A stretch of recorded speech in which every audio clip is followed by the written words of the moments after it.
Hello students, welcome to Aspire Study. तो आज हम लोग आनंद जी से बात करेंगे और जिनकी निमसेट 2023 में ऑल इंडिया रैंक 3 थी।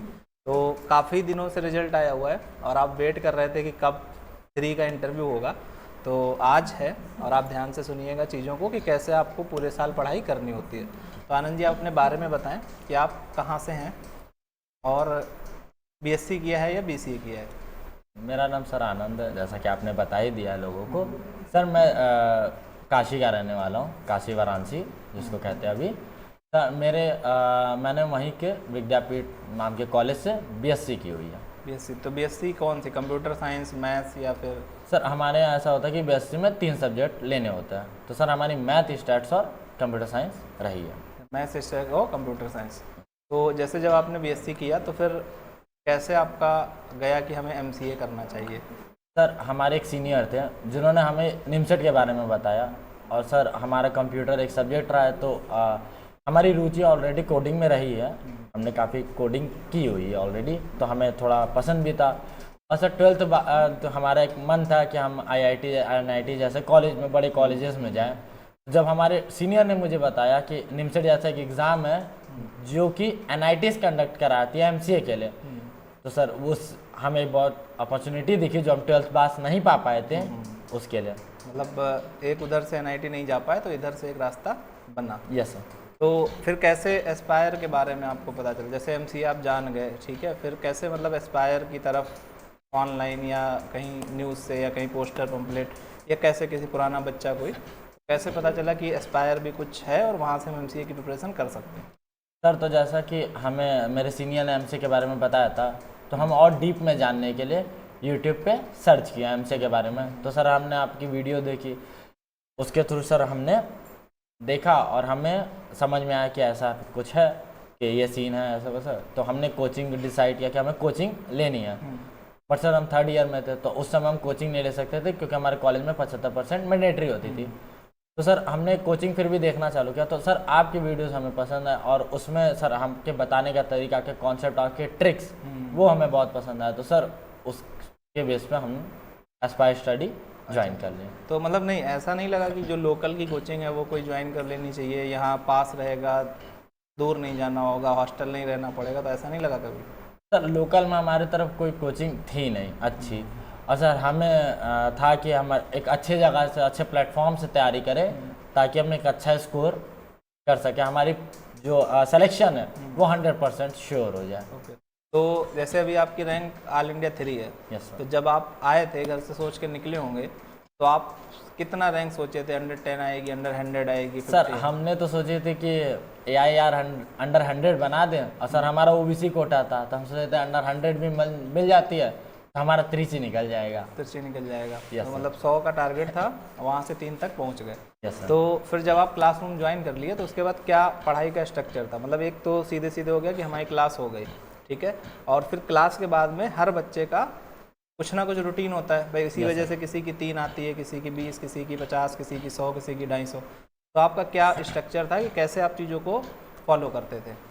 जैसे सर हम सुबह आते थे तो आपकी क्लास सर आधे घंटे बाद चालू होते थे। तो सर हम सुबह क्या करते थे कि जो चैप्टर चल रहा है उसका अभी तक जितना चीज़ें पढ़ाई चुकी गई हैं हम उनको दोबारा देख लेते थे, ताकि हमारे माइंड में पहले से चीज़ें वापस आ जाए, ताकि जब आप क्लास लें तो हम चीज़ों को ज़्यादा अच्छे तरीके से समझ पाए। फिर सर क्लासेस होती थी, क्लास के बाद हम उसको थोड़ा छोड़ देते थे क्योंकि अभी हमने पढ़ा, तुरंत हम फिर उसको रिकॉल करेंगे तो वो चीज़ें तो हमें याद ही रहेंगी। तो सर हम उसके बाद क्या होता था, कोई डीपीपी आ जाती थी या टेस्ट होते थे या फिर पुराने कोई चीज़ें रह गई तो हम उसको कर लेते थे सर। उसके बाद फिर लंच वंच के बाद सर आते थे, जो सुबह हमें पढ़ाया गया हम उसको फिर देख लेते थे क्योंकि चीज़ें स्किप कर जाती हैं, तो हम उसको रिकॉल कर लेते थे ताकि हमें बेटर तरीके से समझ में आ जाए चीज़ें। और फिर सर जो डीपीपी होती थी, बाकी बुक्स होती थी, हम उनको लगा लेते थे पूरे दिन में। यही हमारा रहता था रूटीन स्टार्टिंग में। तो जैसे क्लास हो गई, क्लास के बाद जो आपने रूटीन बताया कि आए, रिवीजन किया और फिर डीपीपी और सीट्स वगैरह लगा ली, तो ऐसा भी बहुत बार होता होगा कि बहुत सारे क्वेश्चन नहीं बनते होंगे, क्योंकि कोई ऐसा नहीं होता है कि तुरंत टॉपिक पढ़े और तुरंत सारे क्वेश्चन बनने लग जाए। तो फिर उनमें कैसे आप करते थे? मतलब कुछ बच्चे ऐसे होते हैं कि एक क्वेश्चन को बार बार लगाते हैं। कुछ बच्चे ऐसे होते हैं कि लगाया नहीं सॉल्व हुआ तो थोड़ा समय के बाद दोबारा से लगाते हैं या फिर डिस्कस करके पूछ लेते हैं। तो क्या पैटर्न रहता था? सर तो हमने एक कॉपी बना रखी थी, ऐसी कॉपी जिसमें वो क्वेश्चंस हुआ करते थे जो सर ऐसा होता था कि एक बार हमने लगाया, 2 बार लगाया, बट हमें समझ में नहीं आते थे। वो चीज़ें होती थी कि कुछ टाइम बाद स्किप कर जाती थी, दिमाग से होता है, सबके साथ होता है, तो हमारे साथ भी वही सीन था।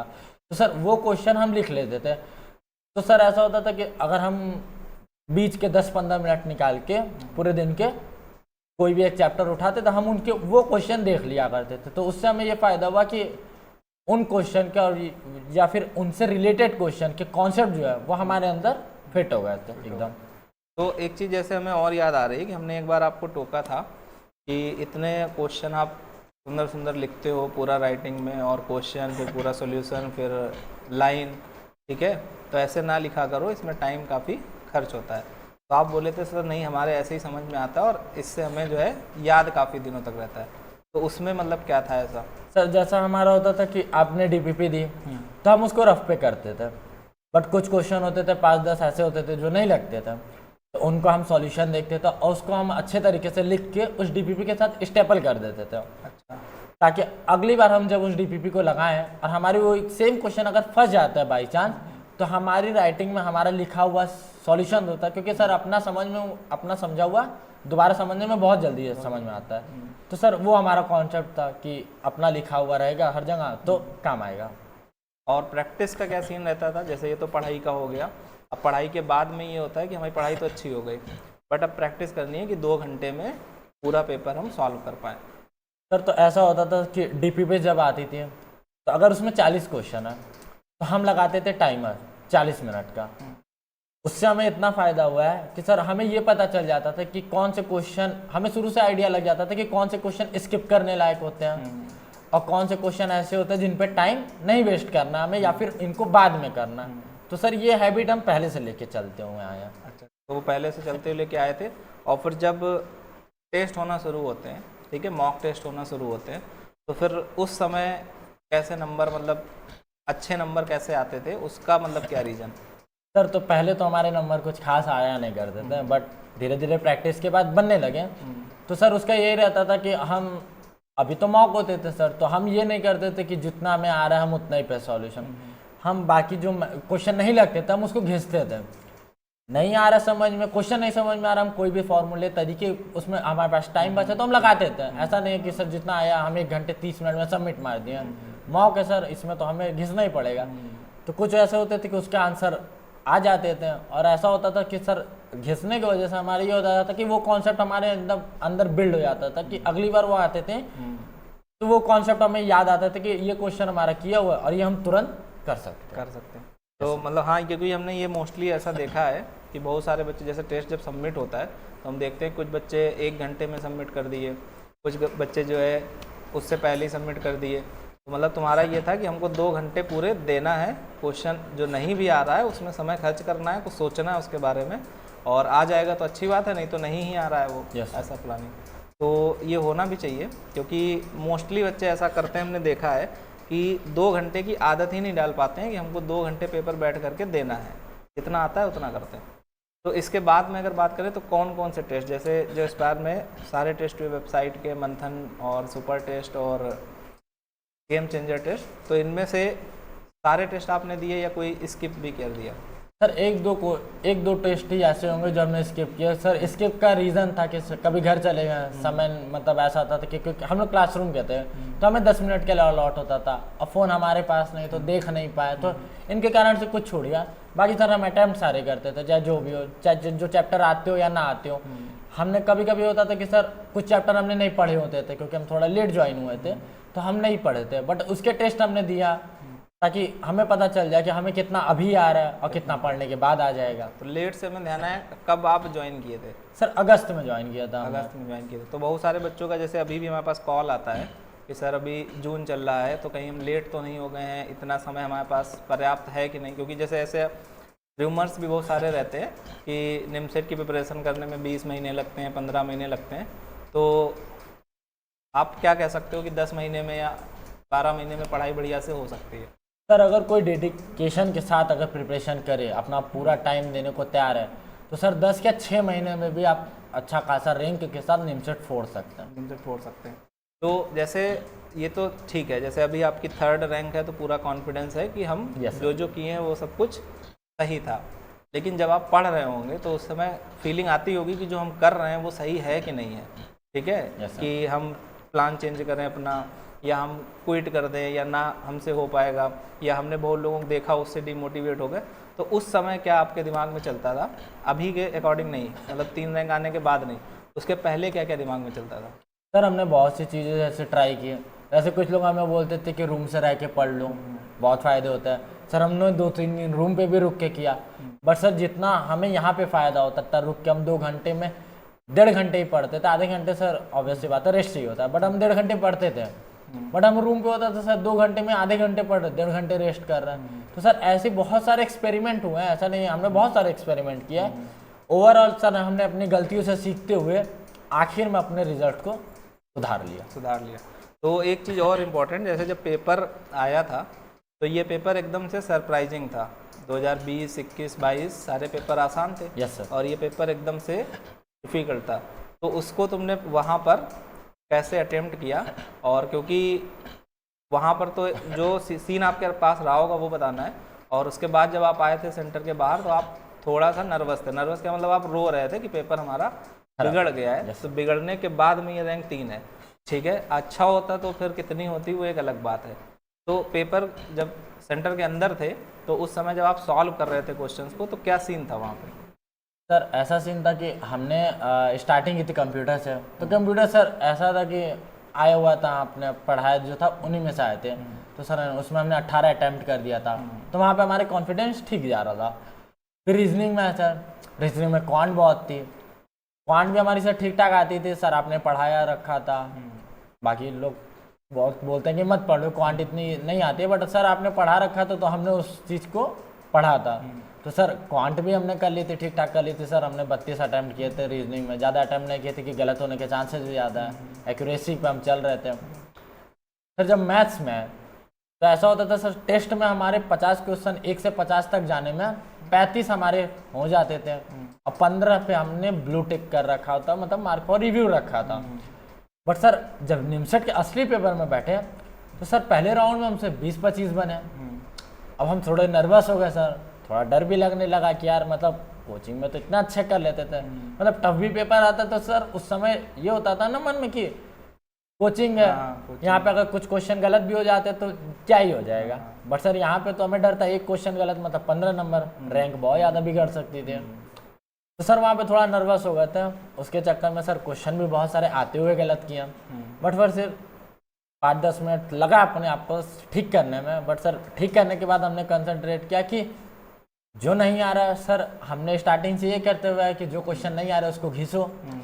हमारे पास आधे घंटे के आसपास टाइम बचा था और हमने घिसना चालू किया और हमने घिसा और सर आज ये रैंक आई है। मतलब एक ये सरप्राइजिंग चीज़ है, बहुत सारे बच्चे बोल रहे थे सर कब समय निकल गया हमें पता ही नहीं चला, और आप उसमें बोल लो आधे घंटे में बच चुका था। सर क्योंकि हमने कंप्यूटर हमारे देखे हुए थे सर, 20 क्वेश्चन हमने 8 या 9 मिनट में कर लिए थे। और सर क्वांट में ऐसा है कि हमने 10 सेट का भी एग्जाम दिया रखा था, उसमें आती है क्वांट, तो हमारी क्वांट पे पकड़ अच्छी बन गई थी क्योंकि हमने 10 सेट की तैयारी की थी। तो सर क्वांट भी हमने अच्छे खासी स्पीड के साथ सॉल्व कर लिया था। और सर मैथ्स में जो 20-25 क्वेश्चन बने थे तो वो ऐसे थे सर कि आपके कुछ PYQs थे और कुछ ऐसे क्वेश्चन थे जो कि बहुत ईजी थे, तुरंत सॉल्व हो गए, या फिर टाइम भी लगे तो बट टाइम बच गया था हमारे पास क्योंकि हम क्वेश्चन को स्किप कर रहे थे जिसमें हमें लग रहा था कि हम फंस सकते हैं, या फिर ये लेंदी क्वेश्चन है उनको हमने बात के लिए रखा था। हाँ, मतलब एक जो सेशन पहले लिया था पिछले दिन तो उसमें बताया भी यही था कि जो क्वेश्चन ना है वो स्किप कर देना है तुरंत, तो इससे आपको फायदा होगा। यस सर, स्टैट्स के से सर 2 क्वेश्चन आए थे, हमने उसको स्किप किया था मार्क फॉर रिव्यू करके। क्योंकि सर वो इजी थे, बट ऐसा था कि सर वो क्वेश्चन ऐसे थे कि वो लेंदी होता है। हम ये नहीं चाहते थे कि हम अभी 2 क्वेश्चन पे इतना टाइम वेस्ट कर दे कि उसकी वजह से हमारे 4 या 5 क्वेश्चन खराब हो जाए, तो इसलिए हम उनको छोड़ दिया था। छोड़ दो। तो जैसे एक चीज़ और है, जैसे हमने देखा था कि आपका मैथ में इस जो है इंटरेस्ट ज़्यादा था, ठीक है। Yes sir. लेकिन अगर देखा जाए उस रेस्पेक्ट में तो मैथ उतनी मतलब आपकी स्ट्रांग भी नहीं थी कॉन्सेप्चुअली, कि बहुत मतलब आपको मेथड जो पता भी था तो वो लेंदी मेथड पता होते थे। जैसे हमारा बेस सर अच्छा था, बट हाँ। ट्रिक विक सर यहीं पे आके सीखा ट्रिक हमने व्रिक सब। यहीं पर आकर सीखे। तो जैसे जो बच्चे जैसे नए सेशन में आते हैं 2024 में, 25 में, 26 में, जब भी तुम्हें देखें तो उनको क्या बताना चाहो, कहाँ से वो स्टार्टिंग करें और कौन कौन सी चीज़ें फॉलो करें कि वो पहली बार डिमोटिवेट ना हो और डे बाई डे उनको कुछ ना कुछ इम्प्रूवमेंट मिले। तो सर हम तो यही बोलना चाहेंगे सर, जिसके बेस कमज़ोर है थोड़ा, पहले उसको थोड़ा बेस पे वर्क करना चाहिए, क्योंकि अगर आपके बेस कमज़ोर है तो आपको ट्रिक भी पता हो, फिर भी आपको ये नहीं पता होगा कि किस क्वेश्चन में कौन सी ट्रिक लगेगी, तो फिर वो ट्रिक जानने का कोई मतलब नहीं है। तो अपने और बेस पे काम करें, और जब आपकी सर 1-2 महीने में बेस बिल्ड हो जाएगी, क्योंकि इतना बेस मुश्किल नहीं होता है बनाना। बेस बनाने के बाद सर आप ये कर सकते हैं कि आप एक शॉर्ट नोट्स के लिए कॉपी बनाएं, उसमें सर आप ट्रिक्स या फिर कोई ऐसे की पॉइंट, जैसे इस टाइप का क्वेश्चन आ जाए तो ये पॉइंट होने चाहिए, ऐसे सॉल्व करना है, ये आप लिख लीजिए। और सर जैसे हमारा होता है कि हमने ये सब बना रखा था, और सर हम सुबह आते थे, जब मतलब बहुत सारे चैप्टर हो गए थे, स्टार्टिंग में हमारा कुछ और था, बट हमने जैसा बताया हमने अपने ऊपर बहुत सारे एक्सपेरिमेंट किए। तो सर जब 12-14 चैप्टर हो गया तो हमने ये शॉर्ट नोट्स बनाए। हम सर स्टार्टिंग के आधे घंटे 2 चैप्टर कोई पकड़ते थे, जैसे पहला दूसरा आज पकड़ लिया, कल तीसरा चौथा पकड़ लिया, वो हम स्टार्टिंग में देख लेते थे। उससे क्या होता था कि सर जो पुराने चैप्टर होते थे जिनके हमने क्वेश्चन भी नहीं लगाए, बट ऐसा नहीं था कि हम भूल रहे हैं उसको, वो हमारे माइंड में कहीं ना कहीं रहते थे। तो और जैसे एक चीज़ ये कि कभी अगर जैसे कोई डिमोटिवेट होने लगते हैं बच्चे, ठीक है, या कुछ बच्चे ऐसे होते हैं जो डिमोटिवेट करने लगते हैं कि नहीं होगा सिलेक्शन, और इस तरीके से नहीं होगा, वैसे नहीं होगा, वैसे नहीं होगा, तो उस पर आपका क्या स्टैंड रहता था?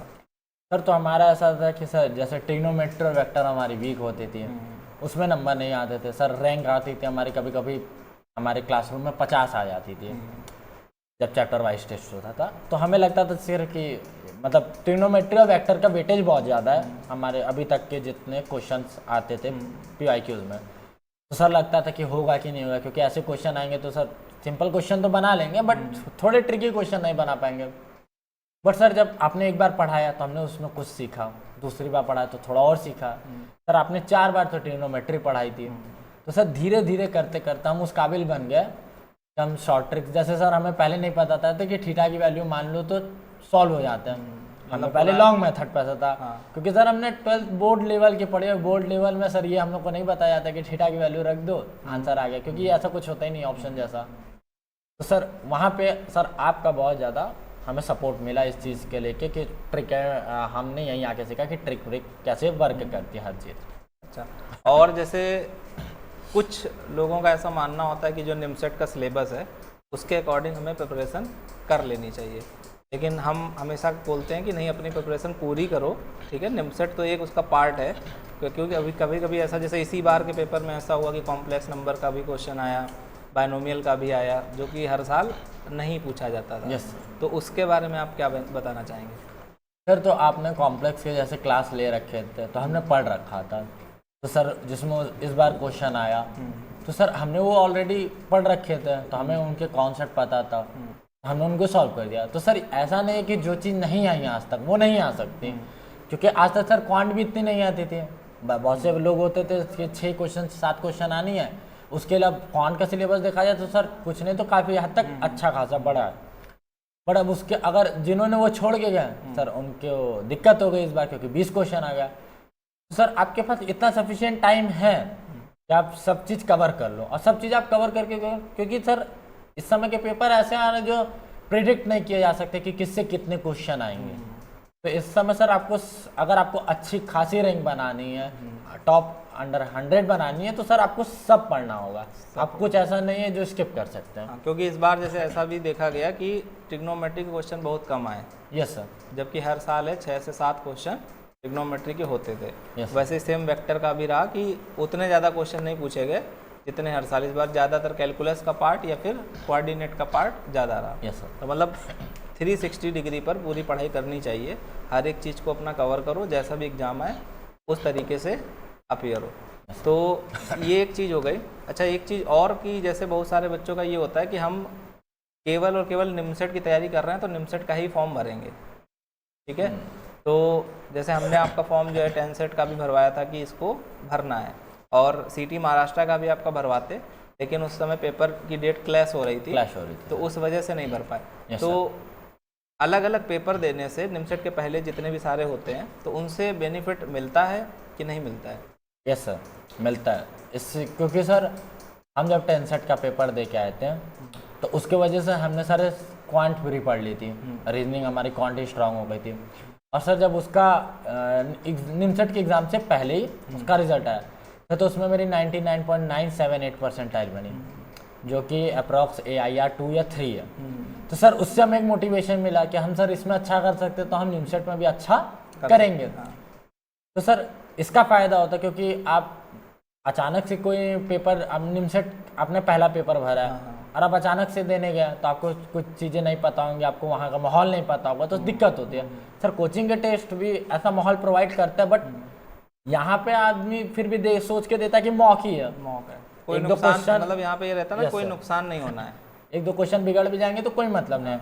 बट सर सब आप ओरिजिनल पेपर में बैठते, भले आपका फोकस निमसेट है, हमारा भी फोकस निमसेट पे था, पर सर हमने KIIT, जामिया, 10 सेट हमने सब भर रखा था। तो सर इसके फायदे हैं, मतलब आपको हर भरना पेपर में चाहिए। कुछ ना कुछ गलतियाँ पता चलती हैं कि ये हमको अगले पेपर में नहीं करनी है। Yes sir. तो और बच्चों को कुछ आप बताना चाहोगे कि जो बच्चे आगे 2025 में 24 में आए एस्पायर स्टडी, तो स्ट्रॉन्ग मैसेज क्यों आए, और आ जाएं तो फिर वो कैसे प्रिपरेशन करें? सर स्ट्रॉन्ग मैसेज तो यही है कि अगर आपको कुछ भी नहीं आता तो भी सर एक एस्पायर स्टडी एक ऐसा प्लेटफॉर्म है जो आपके बेस पे भी काम करेगा और आपके कॉन्सेप्ट पे भी काम करेगा। तो सर ये आपको ज़ीरो से सिलेक्शन तक का सफ़र आपका पूरा कर देगा।